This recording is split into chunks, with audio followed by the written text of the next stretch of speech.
ख्वाहिश कुछ अलग करने की हो ना दोस्तों, तो दिल और दिमाग के बीच बगावत लाजमी है। जिस काम में काम करने की हद पार ना हो ना, वो काम किस काम की है।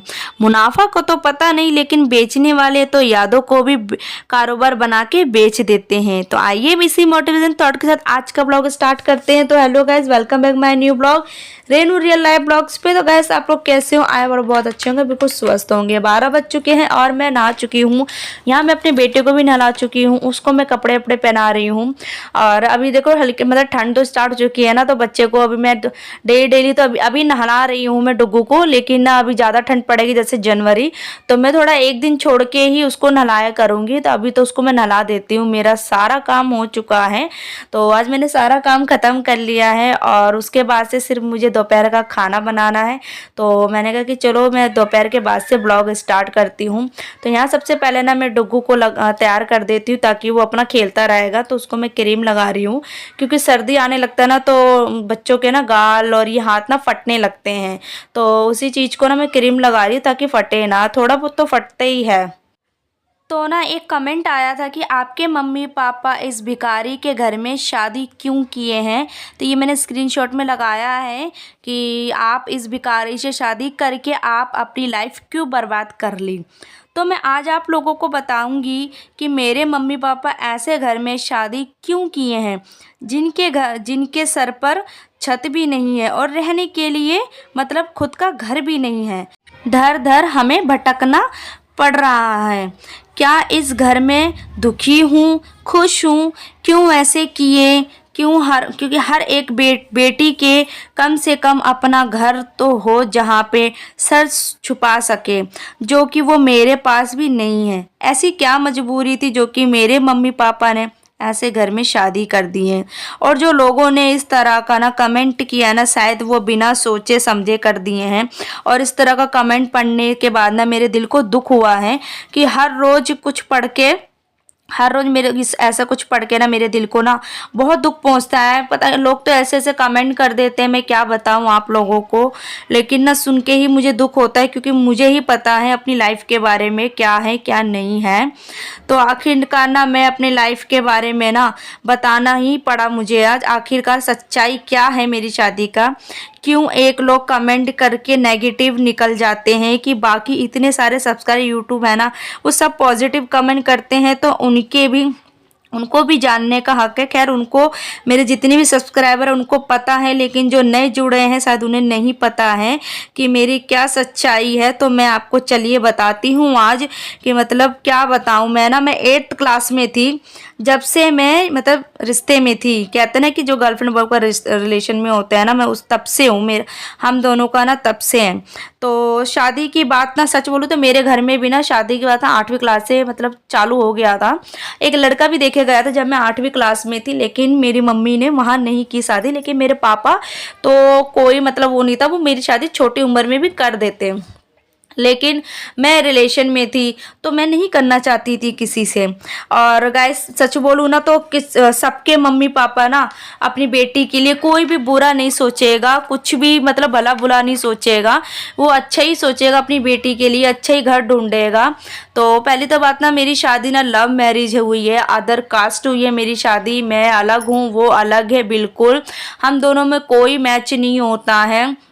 तो बस वही थी ना कि जब प्यार की पट्टी आंखों में बनती है ना, तो कुछ आसपास कुछ नहीं दिखाई देता कि हमारे आगे क्या गलत हो रहा है, क्या सही हो रहा है और क्या हमें नहीं करना चाहिए। हमारे माँ बाप तो हमें खूब समझाते हैं कि ये गलत कर रहे हो, ये छोड़ दो, लेकिन ना हमारे आंखों में ही पट्टी ऐसी पड़ जाती है प्यार की, हम इसके अलावा ना हमें कुछ दिखता ही नहीं है। तो ऐसा ही मेरे साथ हुआ था। हालांकि मैं सब जानती थी कि इनका खुद का घर नहीं है, ना ही ये ढंग का जॉब करते हैं, और ड्रिंक का मुझे इतना नहीं पता था। तो मैंने फिर भी करा, क्योंकि ना एक होप था, मतलब मुझे ना एक उम्मीद थी लाइफ पार्टनर से अपने कि कोई बात नहीं, अगर मैं ज़िंदगी में जाऊंगी तो क्या पता सब अच्छा हो जाए और साथ दोनों मिलके हम लोग अच्छा करेंगे। मैं ये सोच के गई थी, इसलिए मैंने अपनी मम्मी पापा की भी बात नहीं मानी। मेरे मम्मी पापा का इसमें कोई कसूर नहीं है, कोई दोष नहीं है। ना ही उनका कोई कसूर है। उन्होंने तो, मेरे मम्मी पापा ने तो खूब समझाया था कि बेटा आगे का सोच लो, क्योंकि ज़िंदगी बहुत बड़ी है, ज़िंदगी छोटी नहीं है। तो लेकिन फिर भी मैं, मेरे ज़िद के कारण मेरे माँ बाप को मतलब करवानी पड़ी थी शादी। सब कुछ मतलब इतना कुछ वो मेरी शादी में हुआ था ना, बवाल भी हुआ था, बहुत कुछ हुआ था मेरी शादी में। अगर आप लोग कहोगे तो मैं एक मतलब ब्लॉग में बनाऊंगी, बताऊंगी कि मेरी शादी में क्या क्या मतलब बवाल हुआ था। तो आप लोग मुझे कमेंट में ज़रूर बताना अगर आप लोग इंटरेस्टेड होंगे मेरे लव मैरिज को वर्ग जानने के लिए। तो ये मेरी कहानी थी। देखो, कोई माँ बाप अपनी बेटी के लिए बुरा नहीं सोचता, वो अच्छा से अच्छा घर ढूंढता है, अच्छा से अच्छा सब कुछ अपनी बेटी के लिए करना चाहता है, चाहे वो कितना भी उनकी कितनी भी हैसियत हो, कितनी क्षमता हो, लेकिन अपने क्षमता के अनुसार हर माँ बाप अपनी बेटी के लिए अच्छा सोचते हैं। लेकिन ये मेरी गलती है, मैंने खुद किया है, तो इसमें मेरे माँ बाप का कोई कसूर नहीं है कि हाँ भिखारी के घर में शादी करी है, जो कि मुझे सब कुछ पता था। तो खैर मैंने बता दिया यार। और बातों ही बातों में ना, मैं आपको क्या बताऊं, मैंने दोपहर का खाना भी तैयार हो गया है मेरा। तो यहाँ पे ना मैं ना ये बथुए की दाल बना रही हूँ आज, उड़द की जो दाल होती है ना काली वाली, उसमें डाल के मैं ये बना रही हूँ दाल। और इतनी टेस्टी बनती है ना दाल, मुझे तो बहुत पसंद है ये दाल। तो इस दाल को ना मैं ना, जो उड़द की दाल होती है ना काली वाली, बथुआ डाल के बनाती हूँ, और उसी तरह से बनाते हैं जैसे हम दाल बनाते हो। और तो नमक और हल्दी लगा के ना मैं दाल को उबाल लेती हूँ, और दाल मथनी होता है ना उससे मथती हूँ, उससे क्या है ना अच्छे से हो जाता है। तड़के में सिंपल कुछ नहीं डालती मैं, हींग और लहसुन और लाल मिर्च जो होती है ना साबुत, उससे और एक प्याज करके डाल देती हूँ, बस इसी का तड़का लगाती हूँ। उसी में दाल इतनी टेस्टी हो जाती है ना, मैं क्या बताऊँ, चावल गरम गरम के साथ ना बहुत टेस्टी लगता है। और आप लोग कैसे बनाते हो, किस किस को ना बथुए की दाल पसंद है, मुझे ज़रूर बताना कमेंट में। और किस तरह से बनाते हो ये भी बताना मुझे। और तो मेरी दाल ना तैयार है बिल्कुल, और इधर मैं अपना खाना भी निकालूंगी। तो 2 बज चुके हैं, और 2 बजे तक मेरा खाना तैयार हो गया है। दोपहर के वक्त मैं दाल ही बनाती हूँ ज़्यादातर।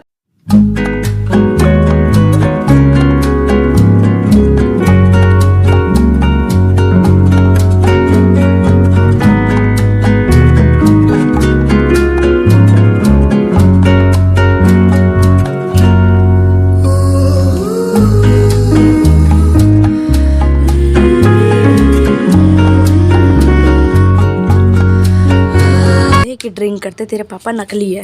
मैं कहा सही तो बोल रहे हैं, मैं कहा सही बोलते हैं, वो बुरा नहीं बोलते। अरे अच्छा, मैंने पूछा है कि आंटी मेरे पापा नकली है। मैंने बेटा नकली नहीं है, तेरे पापा असली यही है। वो तो चाचा।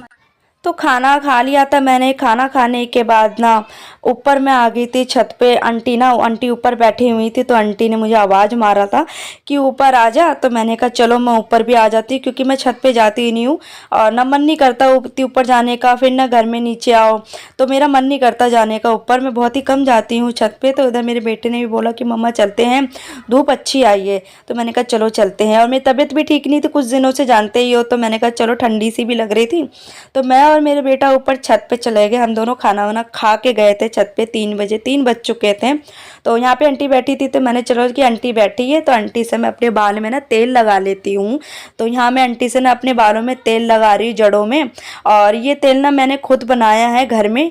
तो जब अगर मुझे ये तेल सूट कर जाएगा ना, मुझे अगर अच्छा, मुझे मतलब इससे फ़ायदा मिलेगा इस तेल से मेरे को बालों में, तो मैं ज़रूर आप लोग के साथ भी शेयर करूँगी इस तेल को बारे में कि कैसे मैंने बनाया है और क्या है फ़ायदे इसके। तो अभी फ़िलहाल मैं खुद यूज़ कर रही हूँ, तो मैं खुद पहले देख लूँ कि क्या है इस तेल का। तो यहाँ आंटी ना तेल कर रही है और मेरी इतनी अच्छी मालिश कर रही है ना कि आराम मिल गया। इतना आराम मिला ना मेरे सर को, मैं क्या बताऊँ। इतनी अच्छी आंटी चंपी कर दी कि जो सर भी दर्द था ना वो भी गायब हो गया है।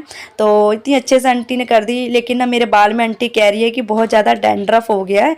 तो मैंने बोला सर्दी में ना मेरा बहुत ज़्यादा हो ही जाता है डैंड्रफ, तो मैं इसमें कुछ यूज़ भी नहीं करती हूँ। तो आंटी वही कहती कि इसमें दही और नींबू लगा के देखो, डैंड्रफ थोड़ा मतलब ख़त्म हो जाए। मैंने बोला आंटी नहीं होता, मेरा पूरी सर्दी जब तक रहेगा तब तक मेरे खूब डैंड्रफ होगा। तो यहाँ आंटी से ही ना मैंने बाल गुंदवा लिया है, क्योंकि आंटी बाल ही गूंदेगी। मैंने बोला आंटी बाल ही गूंद, जब तेल वेल लगा दिया है। तो वही। और शाम का वक्त हो गया है और शाम के बज चुके हैं 6:30। तो यहाँ मैं शाम की जोत बत्ती कर रही हूँ, और जोत बत्ती शाम की हो जाने के बाद फिर मैं बस खाना बनाऊँगी। तो आज का ना ब्लॉग ना मैं यहीं एंड करती हूँ गाइस। तो आज आप लोग मुझे कमेंट में ज़रूर बताना कि मेरा ब्लॉग आप लोग को कैसे लगा, और पसंद आया हो तो please like, subscribe, comment, share ज़रूर करना मेरे ब्लॉग को। और ये देखिए मेरे मंदिर में जो भी मेरे भगवान है मैं आपके साथ शेयर कर रही हूँ। तो ब्लॉग को मैं यहीं एंड करती हूँ। तो आप सब अपना ख्याल रखना, मिलती है नेक्स्ट ब्लॉग में, तब तक